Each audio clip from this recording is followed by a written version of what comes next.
جه برنامه میوان وجرا دنگ امریکا ل واشنطن پایتخت صالح دمیجر به خیراتنا و دکمو لگل میوان نخواه ناکوکی کوماری و دموکرات امریکا لدور کرونای گوتو بیش دکم.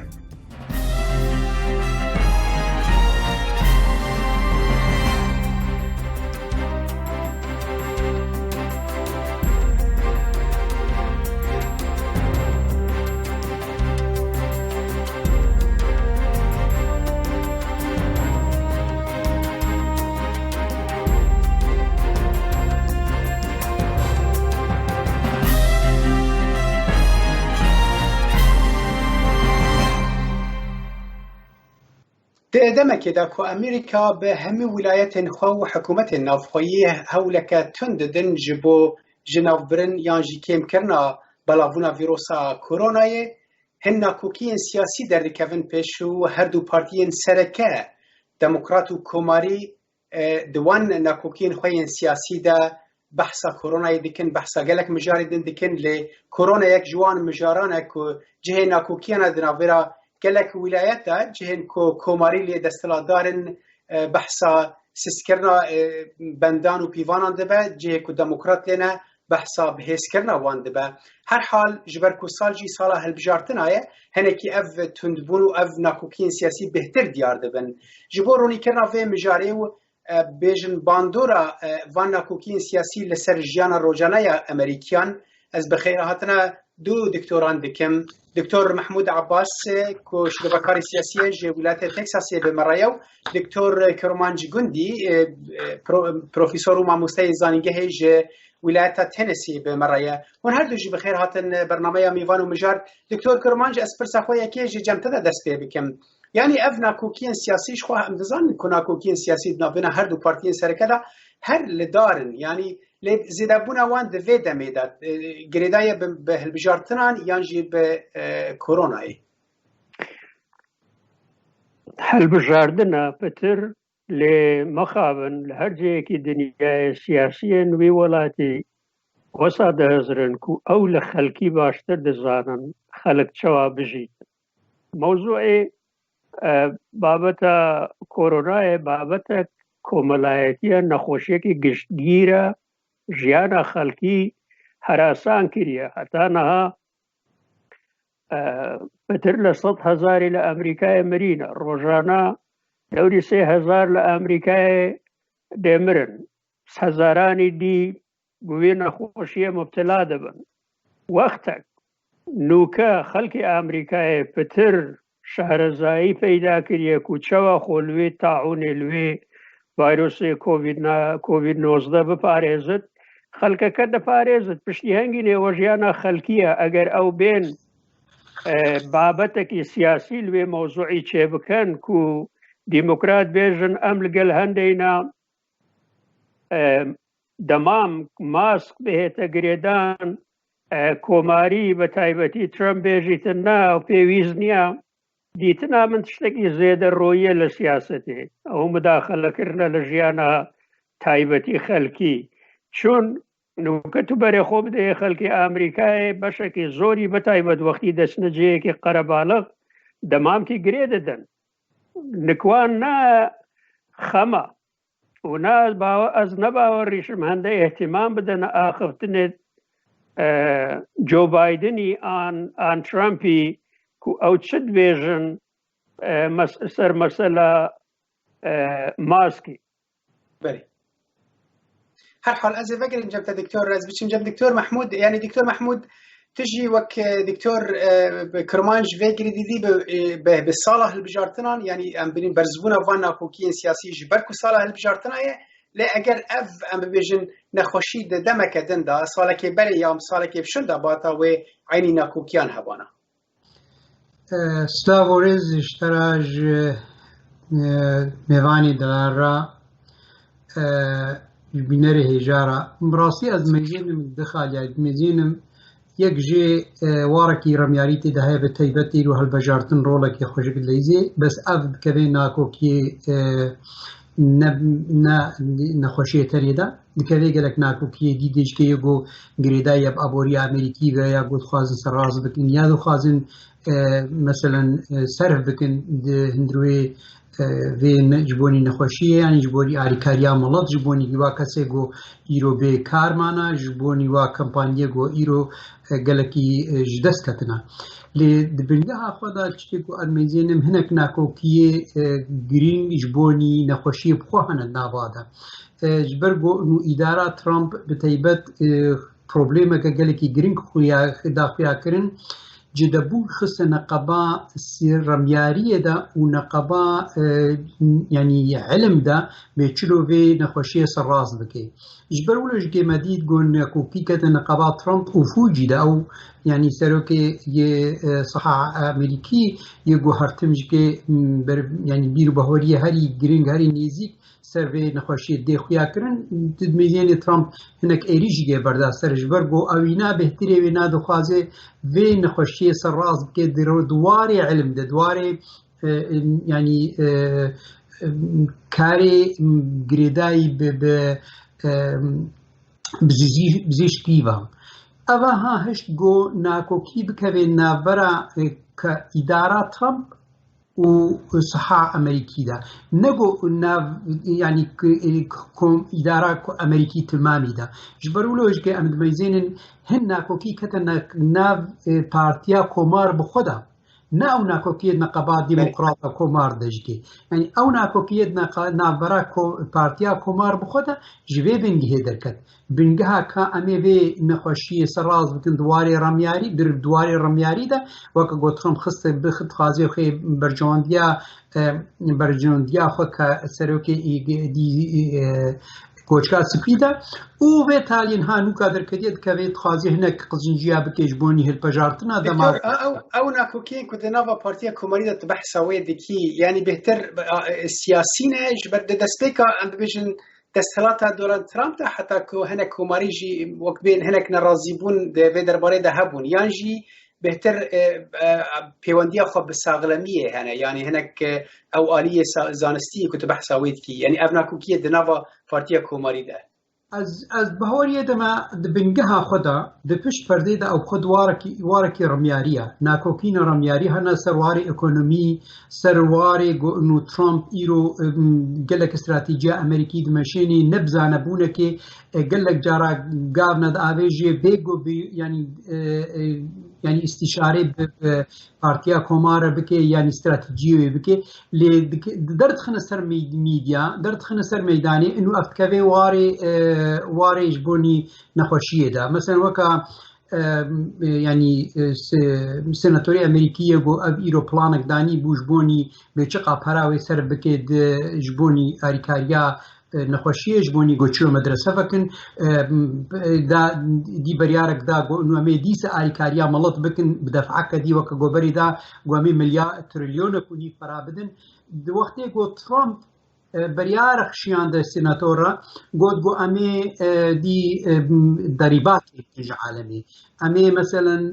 ینی مەدرسا بکەن ئەم ناکۆکی وەختێ گوتکردنە نابەرە پارتیا کۆماردە سیناتۆرە و ئیدارا ترامپدا گۆچکات سپیدە دەمەکە گۆبنگەها کە ڕەمیار تێدا هەیە بەر دەردکەوێ سەر میدیە سەروارێکی نەخۆشیە یعنی دکتۆر کۆرمانج نهات vê derbarê de em behsan nakokiyên di navbîna her du partiyan da dikin yanî bi aliyê em bên xwendineke zanistî xwendineke bêhtir realîstîk li ser erdê ev nakok yanî nerîna demokratan bêhtir nêzîkî rastiyê em bi aliyê saxlemiyê dibêjin yanî mesela vekirina dibistanan ku demokrat dibêjin zû ye komarî dibêjin divê payîzê dibistan bên vekirin di mesela danîna maskan da yanî demokrat dibêjin ji bo parastina wan e hinek komarî dibêjin ev yanî ji navbirina azadiya kesayetiya xelkê ye xelk azad e eger bi kar bînin yan bi kar neyînin hat vê derê de bêhtir li gor xwendina te kîjan alî bêhtir nêzîkî rastiyê ye li dûrî siyasetê li wextekî mask harîkarî xelkî dikatin ku xwe li wê nexweşî biparêzin 100% têramanîna دیموکراتا د گەڕێ ساخلەمیە خەلکی ئەمەلی ترە منطقی ترە لێ تو ترەمپی دبینی ماسکی ناپۆشت ئیسرار دەکاتن و پاییزێ مەدارس ببن مەسەلەکە لێرێ پتر ئابووریە هەتا بەرژەوەندی ژیانە خەڵکی ساخلەمیا خەڵکی چۆن ترامپ وەکی ئەو دەبێت بەرنامە خۆ پیادە بکاتن ئەوەیەک و ئەو ڤایرۆسە نەهەندە گرفت هەیە سەر ژیانە خەڵکی لوەختێکی هەر ڕۆژ ئەو فەحسە ڤایرۆسە کۆرۆنایت بۆ دەهێتە کردن و بەرهەندێشە هەندە ئێتیمام ناداتە ماسکی مەسەلەکە ئابووریە نک ترامپیش ژیانە خەڵکی هەندە گرنگ نییە وەختێک بهێتە سەر ئابووریە ئەمریکایە ئەو دەبێتن گەرەکە بازار ببن خەڵک بستەوە سەرشۆلێت خۆ مەدارس جامعات ببن لێ ئەوە تەنیا ڕەیاویە حتا تو بەرە خۆ بدێ میچ مەکانەڵی ئەو دەبێتن ئەوێ ڕۆژە دی گۆت خۆسا ئەوێ دەستێوی دابوو ماست حتا ئەو نەخۆشیە بمینێت ئەوە ضروریە مرۆڤ بپۆشت ئەوەی ترامپی نەدیتنە نەتێڕامانی ناهەمی کۆماریایە زیاتر مەوزوعەکە ترامپیش وەکو سەرۆکێکی نەگەلک منطقی نەگەلک ڕەوشت بەرنامە ئیدارە دەکاتن سەر ئەو لەحزەیەک و ئەو تێدایە و ئەو چەوە ئەوێ تشتی دبینیتن وێ بابەتی دبینیتن ئاماژە بە دکتۆر فۆچی کرا باشە دکتۆر فۆچی کەسەکە زانستمەندە لەوێ بواری ئەو دەبێتن هێشتا زیە قەسە لە ئاخفتن لە بەکردنا مەدارسا بکرێتن ترامپ هاتە دەرێت ترامپ وایت هاوس سەرای سپی ویان ئەو مرۆڤەی اعتیبارێکی خراپ بکەن چونکە ڕەئیاوی لەسەر بنەمایەکی زانستی هاتیتە دانان هاتیتە گوتن لێ ترامپ ئەو ڕەئی زانستی نکوی نەمهمە ئەو دەوێتن خەڵک و قانع بکاتن و بچنەوە سەر شۆلێ و بەتایبەتی پاییزێک و باشە دکتۆر بەس ینی شاشی دەبێت دەرێدا دکودە ینی ئەنها داویە ترامپ سەرۆکی وڵاتێکی مەزنە و ئەگەر ئابووریا ڤی وڵاتی تێک بچاوێ دەمێ کارەساتێک دەردیکە بە پێش ینی بەرپرسیاریە خۆ دەبینە وەکو سەرۆکی دەولەتە هەری مەزن دنیا جیهانێ دەر سەر ئاستا ئابووری و ئابووریا ڤی وڵاتی بپارێزە ینی تو نابیژیش بەرکو ئەو خەبەرپرسی دبینە ینی ئەگەر هاتو ئەم ببێژن دەموکرات vê demê da serokatî di destê demokratan da bawe aynî helwest nebûye ewan ez bawerim ewan pitir emelîtir reftarkiribane çunke Partiyê Demokratîk tradisyonek heye axiftinê müsteşara axiftinê kesanê pispor profesyonel dibîsîtin lê em meselê aborî di Trumpî درسته ئەو ڤایرۆسە کارێگەرێتێکی نێگەتیڤ هەبیە سەر ئابووریا جیهانێ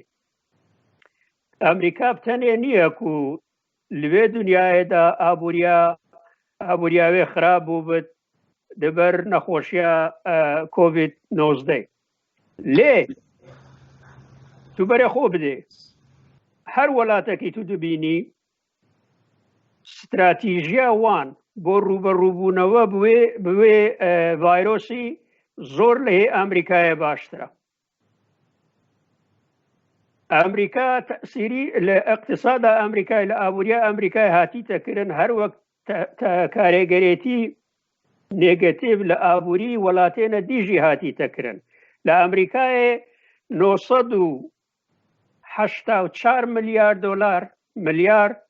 لە خەزانە ئەمریکی کێماسی هەیە تو ئەو ساڵ ساڵە 2019 هەڵ سەنگێنی بە 2018 لە 126 دێفست زێتر کریە لە خەزانە ئەمریکایە بەس دیسان جارێکی دی ئەوە نەبەس ئەمریکایە ئەوەی ترامپ گەرەکە وەکی سەرۆکێکی ئەخلاقی پتر پێ بە ئاغوت ئەوەیەک و چەوە ئەو باشە بازاری بکە لا خەڵک بچنەوە ناو مەدارسە لێچەوە تو بشێ ژیانە خەلکی دوێ حالەتێدا تو بپارێزی نەک ئەوەیە و تو بێژی ئەوە ڤایرۆسەکە نا مشکلەیە ما عیلاج هەبت ئان نەبێت گەرەکە ئەمریکا بزبڕیتەوە سەرکار سەرشۆلێ ئەوە نا عیلاجە ئەوە نە ڕێبەرایەتیە ئەوە نا واز نەباوەڕم نە خەڵکی ئەمریکایە نە کۆنگرێسی ئەمریکایەژی گەلوی هاوڕابن وەکی لە مەحافلی لە کمیونیتی ئەجوکیشنیش ئەمڕۆ دەهێتە بەحەسکردن چەوە ئەم سەلامەتیە تەلەبا بپارێزین سرم نەشێتن بێژیتن بهێتن بێشتەما هونگەرەکە دانیشگا خۆ بکەن بەبێ ئەوەی هیچ چارەکێ علمی بداتە ماک و ئەم بشین ژیانە تەلەبا ژیانە قوتابیا بێ بپارێزین بەر هەندێک ئەز نەباوەڕم ئەو ئاخفتنێ ترەم دەکاتن هەندە جێ خۆ بگریتن چونکە مەسەلە ژیانە ژیانی تەلەبەی من بە منوە گرێدایە ئەس گەرەکە لە بوارێکی ئەخلاقی ئەرکێکی ئەخلاقی ئەز نیشا تەلەبێت خۆ بدەم و ئەز نەهەر لە مەسائلی ئەکادمی هاری کارم لێ دخەما ژیانە واژی داما پاشان تەکنۆلۆژی نوکە گەلک پێشکەفتیە کاکێ سەلاح زوم تەکنۆلۆژی تو نوکە چەوە ئەم دانیشتینە لە هەریەکە لە ویلایەتێکی گەلێک و دووداخوین تازە زوم هێشتا پێشکەفتیترە وایە دکتۆر هەر حال مەسەلە تەرێک گرێدای بە دەبستانەدا یعنی ئەو مەسەلا فەکردنە ئابووریە باوەکی گشتیە هەر حال ئەزێ فەگەرم جەمتە دکتۆر محمود ینی لە هەر وڵاتێکی وایە دەما دەستهلات هەوڵ دەدەک و ینی ڕاستە خەلکێ بە پارێزە لێ دەعینی وەختێدا ژی ڕێڤەبەریە وەلێت سەردەما سەرۆکاتیە پارتیە کە دەستنیشان کردیدا ئەم ببێژن باوەکی ڕاستەڕاست بکە و ئەگەر ئەم ببێژن پلانە ترامپ کامپێنە ترامپ هەلمەتە ویە هەلبژارتنان بدەن بەرچەوە مەدیت هەواهی ئەوێ لە دۆر گەشتکردنە ئابووریە ئەمریکایە یعنی کو ئەمریکا بکەم وڵاتێکی گەلێکی مەزن سەر ئاستا ئابووری و دەستپێکە ئەوە خۆدا ژیوا کرد ئەگەر کۆرۆنا نەهاتووە و خەراب نەکرەوە پرۆژەیەوی یعنی جارێکە دن دەوێت دەرێدا دەموکرات ڕەنگە بۆوان نەگەلێکی خەمە کۆ مەسەلا دەستهلاتی چاوێ ئەف وڵات چقاس ئەم ببێژن لەسەر ئاستا ئابووری تێک بچە بهتر خەماوان رازیکردنا خەلکەیە ئادوێ دەرەوێدا وەک پرسا کۆمش دکتۆر کورمانشکری ینی خوێندنە تا چاوایت بێ دەربارەیدا ئەگەر دەموکرات لە شوونە کۆماریان بانە وێ هەلوەستاوان عینی هەلوەست بە نا بەتایبەت وەکە کاک تۆ گوتی وێناینی هەلوەستپانە بەس لەوێ دەریگەرەکە بۆ بزان بێ پرگرێکن و ترۆمپ بخواەوە کە ڕئیسێ کۆماری بەرینە ینی گەرەکە بۆ بزان ئەوە ترۆمپ جدەبوونەکە گەلێکی فەڕەخ خستە ناڤارا کۆچکا سپیدە و ناڤێرا پارتیەدا ینی نەبەس نابەرا دەولەت ئێتمامی دەژی ینی میزێنی کۆچکا سپید تەکەل حالی خۆی هەندروی دەولەتێکی دەیە ئەبنا گەلێکی ڕۆڵەکە گەلێکی مەزن ئەوت بەهۆڵکمە یەک جوان ناکۆکیە دنابەرا هەندروی پارتیا کۆمار بۆ خۆ دەبوو ینی یادە دووە دیموکرات گەلێکی لەسەر سەکنن و ئیر و یەگۆ سەردەستی دەولەتەیە ئەو کەسێک و ماینۆرەتی یانی یەک ئەقەلیە یەکێ بوونەیە ینی تدمێزێنی تێن گەلک میدیا بەحث دەکەی گەلک شۆڕکاری یەسی ڕەمیاری بەحث دەکەن دەبێ 140 ساڵی سێرۆکە نەهاتێ نەبوو سەرۆکەی ئەمریکا یەکگو حەقەسی کێم دەنگستاندنە ناو هەلبەژارتنادا ینی 3.5 ملیۆن کەس ینی هیلاری کلینتۆن سەرکوی بوو دوارێکی دیدە لێت مێزێن دەبێ کۆنگرسا ئەمریکی یەکگو بناوێ پارتیا کۆمار تقريبا 15% تيوانا كيمتر جي بارتيا ديمقراطة يعني بارتيا ديمقراطية سردجكي بارتيا ديمقراطية أقلية هندروي كونغرس ده أما ها تمام ده خويا كرن إنه بريارة ديمقراطة يعني بريارة ديمقراطة لبدري لاوازا بس بلغور برساتا مغرن برساتا كاتشما يعني وقتی گو دموکرات من سر کماری گلوی میزاندان وانا جبین خوشیرا یا میزاندان وانا حاضر بونا هل پجارتنه دوی یکی وقت کمار بانا به تایبت نو يعني الديمقراط ببرانيا خود هندروي امريكا دا قالك جارا لسر ايكونوميكي سكنين جو سراز بكن جيانا ملاتي يه وسط يعني نافر ويا فقير بهتر باش بكن يعني يك شنو ميني وينا دما كلينتون دا مثلا دما كلينتون دا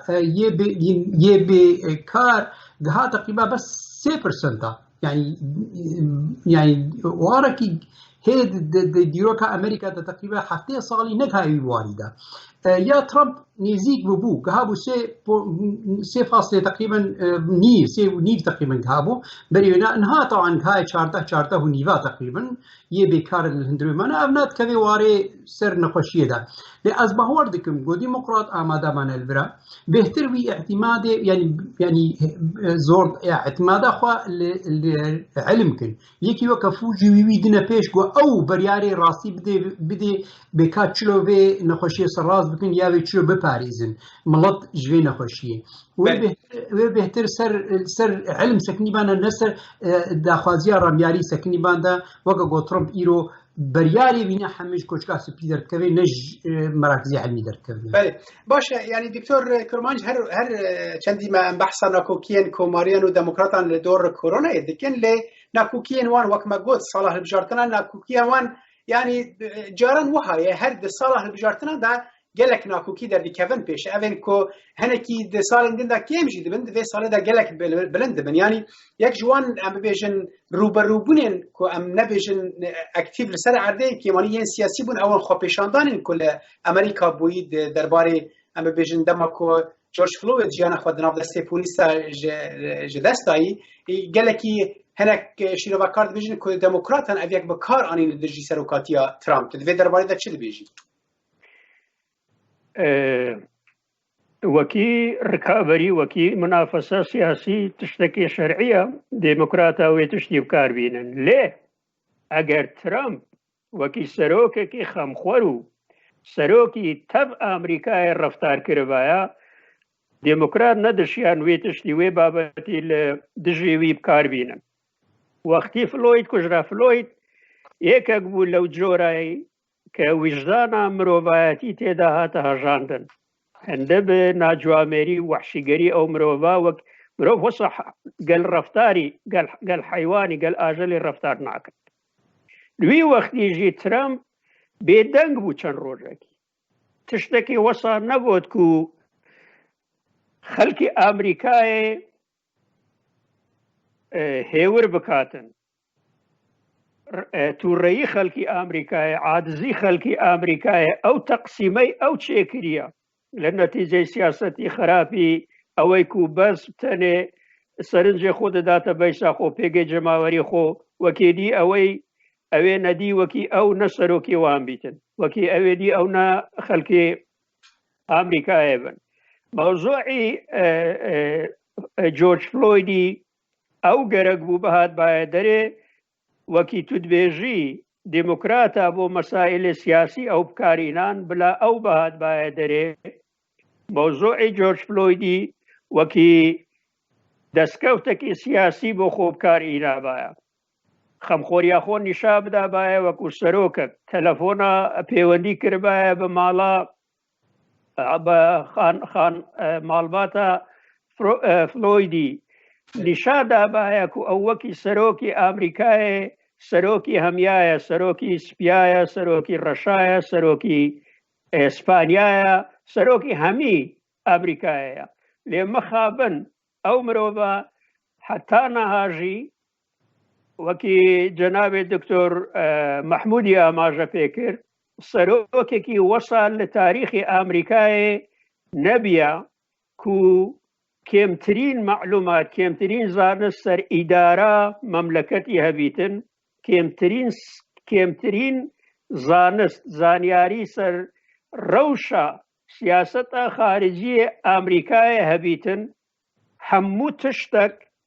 تشتك دناو چارچوي تجارة دا ببينيتن تشتي وصل نبيا لتاريخ سياسة سروكايتي أمريكاي وتبري خوب دي نتيجة سياستي او كابراياكو وكي من دالك عبوس تو حتى رخنك جلي بقري رخنك باشش بيتن او دزبريتن او اي دوي بيتا دريد بيش تمروفي نتيجة وي سياستي ببينا امريكا هم لسر آسل جيهاني هەم لەسەر ئاستی جیهانی ئەو پێگا بەرێ نەمایە لەسەر ئاستی ناوخۆی ئامریکای وڵاتێکی دابەشە ئەوڕۆ عنسوریەکان زۆر بڕاحەتی دەهێنە دەر و دبێژن کە عنسورینە ئەو تشتانە لە ئەمریکای دکتۆر محمود یعنی ئەمە سەر ئەم ببێژن باندۆرا vەیەکێ تەسیرە ڤان ناکۆکیان لەسەر ژیانە ڕۆژانەیە خەلکێ هەرچەندی کوهەنێک لە هەنێک ویلایەت خۆ پێشاندان دەردەکەون ji بۆ بکارنەئانینا ماسکان و ئەو دەبێژن ئەv لە دژی ئازادیە کەسایەتیە و مافێکی دەستوری بن پێ دکە ینی ئەv چ قەس ینی باندۆرێ دەدە سەر ژیانە خەلکێ دەدەمەکێدا کول لە عینی ویلایەتێ هەنێک دخوازن ماسکان بەکار نەینن ڕەنگە هەنێکی دن بخوازن بەکار بینن ینی ئەv یەک چاوا دکارە باندۆرێ لەسەر ژیانە ڕۆژانەیە خەلکێ بکە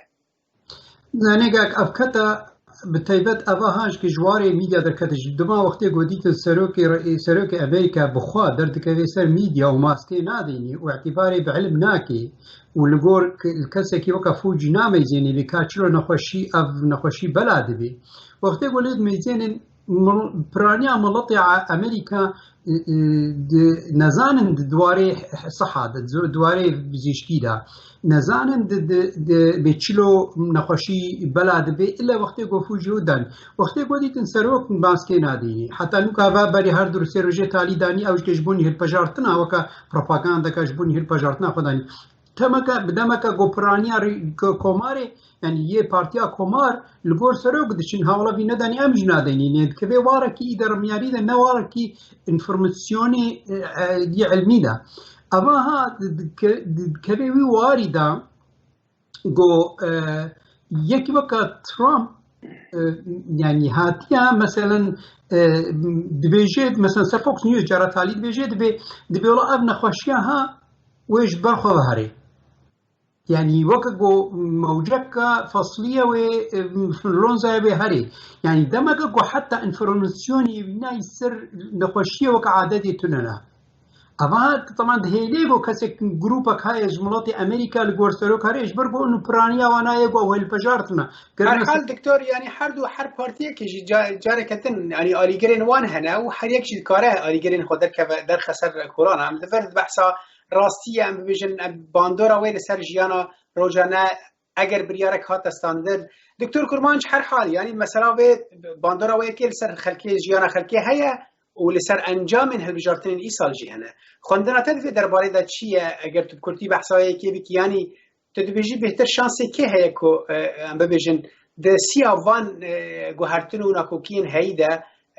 سروکاتی ورگره از باورم وەسیوی دارم جۆ بایدن سەرۆکاتی بستینە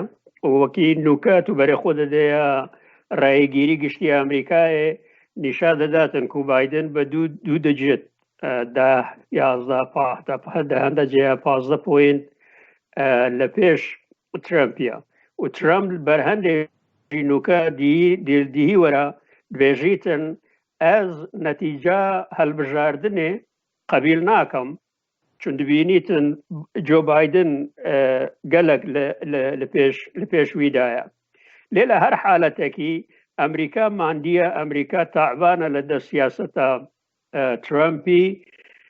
و گرینگە ئەگەر ئەمریکا ئیعتیبارە خۆ ببێتن ئەمریکا یەکێتی نیشتیمانیا خۆ ببێتن گەرەکە شانسێکی دیکە نەداتە ترامپی و جارێکی دی بۆ 4 ساڵی دی خودێ دەزانێت ئەمریکا چاوا وێران بکاتن ڕێزا مەجبور بووچناتە تەرە هەیە لە ڕاستیە سەعاتێ ڕەنگە نەوە بێ ڕەنگە جاردن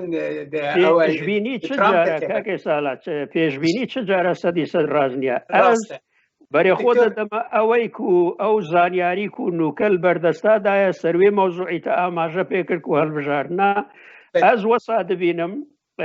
بایدنی چانسێکی باشتر هەبێت خوێندنەتە چاوای باوەڕ دەکەم ینی وەختەوەکە گۆ پۆڵات وەیزێنێ جۆ بایدن لە پێشە ژبەر بۆ دوێ نەخۆشیەدە تەبعاً بەری وێنا پۆڵی ترامپ گەلێکی سەرکەتی بوون و وەختی ئیکۆنۆمیک پێش بۆ وەختێک گۆ نەخۆشی نەبوو ئەو ناف سەرکەتی بوو لێ دیسانی کە ئەس باوەڕ دەکەم هيا بايدن بدي سنة قلق بونا هالبجارتنا بسبب كذا للكولورا يعني الكترولات يعني أو جروب يعني مركزات هالبجارتني هيا دي سترامب سبب كذا أزبهورتكم والفيدك يعني رولك فلسطين دواري رمياري دا وكاربن دي سنة كي ترامب بسربخن طبعا دي سنة دكتور استعوال دبورين كمان دقين داوية دما برنامج إيرو از هردو دكتوراجي سپاسیکم دکتر محمود عباس شیروکار سیاسی تجویلات تکساس مرابوی دکتر کرمانش گوندی پروفیسور زانینگه تجویلات تنسی مرابوی گلک سپاسی بو باشتر بوناوا